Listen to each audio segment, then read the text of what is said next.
Assalamualaikum warahmatullahi wabarakatuh. Perkenalkan, nama saya Wahyu Putri Kurniasih dengan NIM 205231167 dari kelas 2E Perbankan Syariah IAIN Surakarta.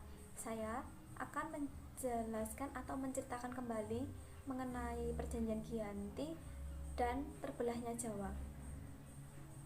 Perjanjian Giyanti merupakan suatu peristiwa besar di masa silam. Situs sejarah ini hadir sebagai perekat ingatan kolektif masyarakat dengan peristiwa tersebut. Perjanjian ini lahir sebagai sebuah kesepakatan segitiga politik antara Pakubuwana III, Mangkubumi, dan Perserikatan Dagang Hindia Belanda atau VOC pada tanggal 13 Februari tahun 1755. Nama Giyanti sendiri diambil dari lokasi penandatanganan perjanjian ini, yaitu di desa Janti. Dalam pelafalan Belanda, ia tersebut Ianti, secara tertulis ia tersebut Giyanti.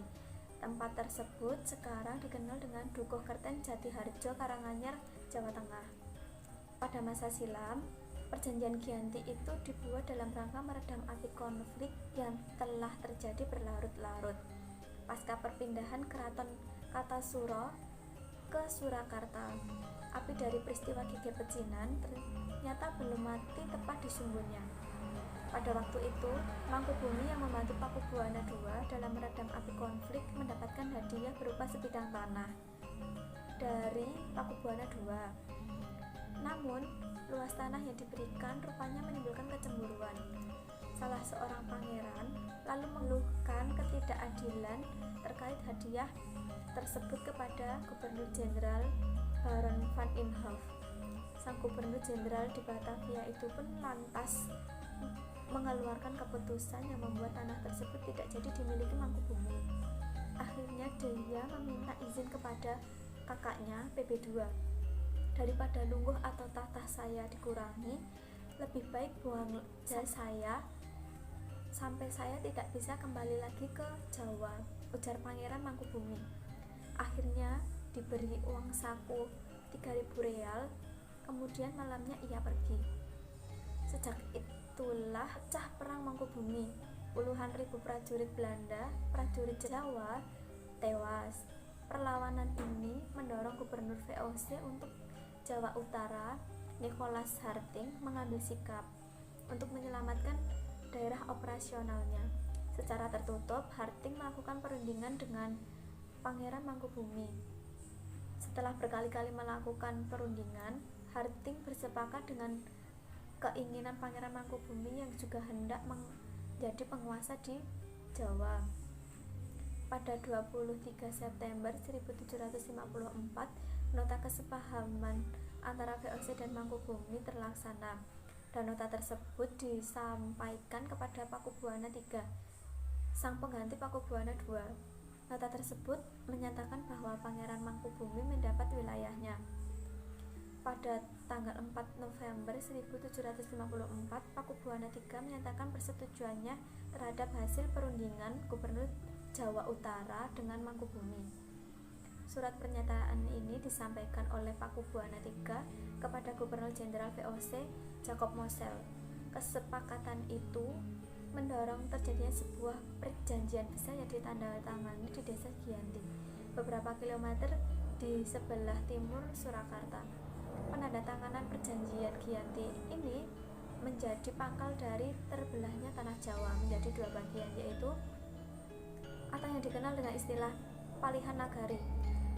Hal ini menjadi awal mula naik tahtanya Mangkubumi di Yogyakarta sebagai Sri Sultan Hamengkubuwana I dengan gelar Senopati ing Ngalaga Sayyidin Panatagama Khalifatullah.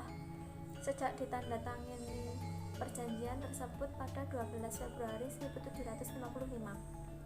Lalu 2 hari kemudian, tepatnya pada tanggal 15 Februari 1755, ada pertemuan untuk meneruskan bagian aspek atribut-atribut keraton, antara lain keris yang menjadi pusaka raja itu diserahkan kepada Sultan Hamengkubuwana I.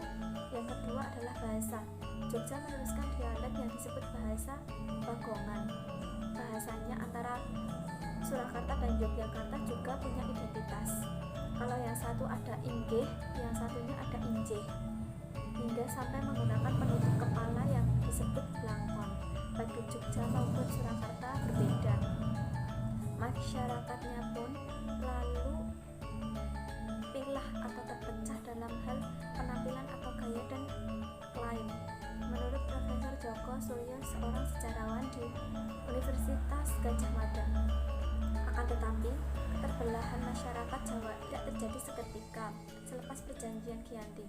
Proses pembagian wilayah dan juga aspek-aspek lain seperti bahasa mengalami proses panjang yang berjalan seiring waktu. Perjanjian Giyanti yang tidak merinci pembagian wilayah pada gilirannya menimbulkan rentetan-rentetan peristiwa. Pembagian itu sengaja diacak sehingga banyak wilayah-wilayah yang tumpang tindih satu sama lain.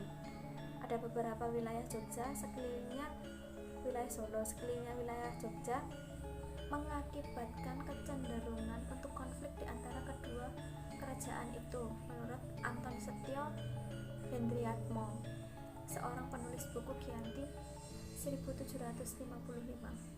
Sementara itu, pasca perjanjian Giyanti, Raden Mas Said atau Pangeran Sambernyawa yang dahulu membantu Pangeran Mangkubumi masih terus melakukan pemberontakan.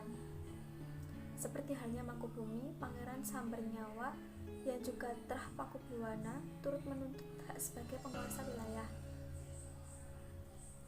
Dalam gerakannya, pada Oktober 1755, Pangeran Sambernyawa berhasil mengalahkan satu kelompok VOC. Kemudian, pada Februari 1756, ia juga hampir membakar keraton yang baru saja didirikan di Yogyakarta.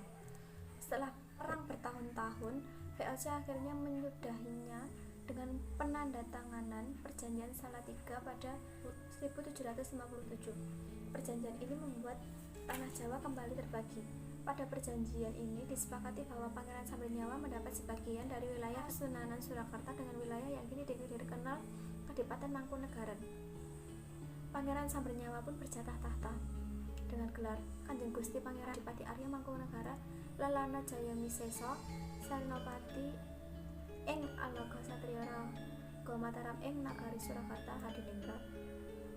Keterbelahan Jawa ini kemudian belum berhenti. Pada 1813, di masa Gubernur Jenderal Thomas Stamford Raffles dari Kerajaan Inggris Kesultanan Ngayogyakarta juga terbelah menjadi lahirnya Pakualaman.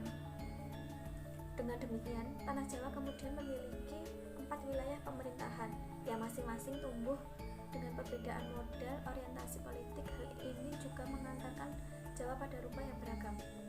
Dinamika politik yang digerakkan oleh angin revolusi pada masa pertengahan 1900